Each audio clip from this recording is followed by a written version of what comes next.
Hey, it's Nikita here again to show you some more pathology procedures. This time it's going to be a blood smear and a diff quick.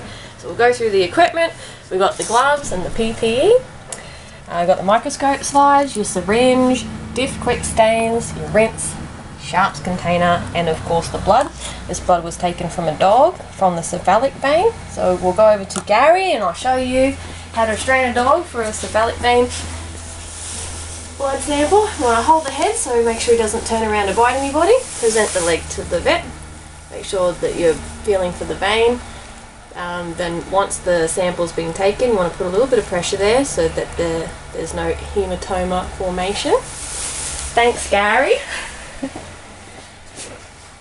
Alright, so once the blood's been taken, we're going to put it into a EDTA tube. This is so that it does not coagulate.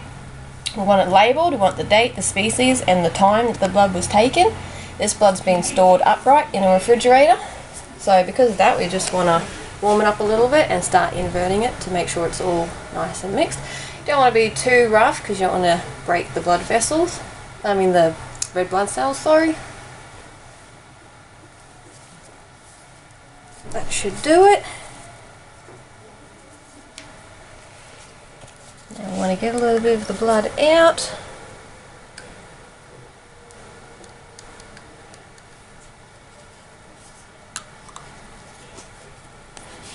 We'll put just a little bit on the slide.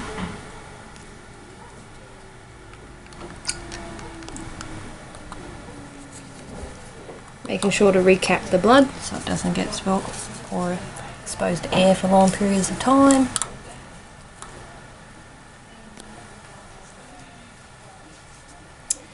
Alright, so to do the smear, we're going to get a second microscope slide and we're going to bring that back until it spreads along there, and then very quickly we're just going to slide it across the microscope slide like that. Okay, once you do that, you also want to make sure you label the microscope slide with pretty much the exact same thing that's on the tube, the date, the species, all the required information so that you know what you're looking at when it dries. So now we're going to move on to staining it, which we'll go to one we prepared earlier. So we've got your 3 different stains. You want to stain number 1, you've got to dip it in 10 times.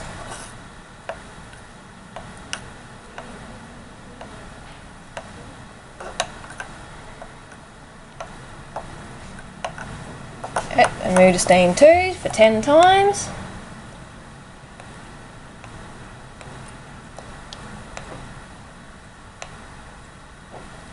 And then your final stain for 10 times.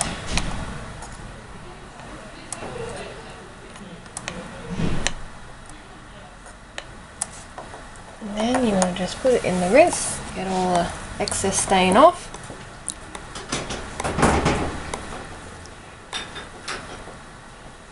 And that's it, it's stained. You just want to leave it to dry, and then once it's dry you'll be able to place that under the microscope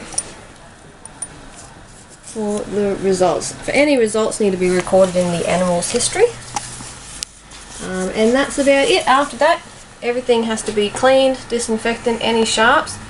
So once we're done with that and we don't need it anymore, it has to go into the sharps container. You want to clean up everything else, disinfect the table, and wash hands, wash hands, wash hands.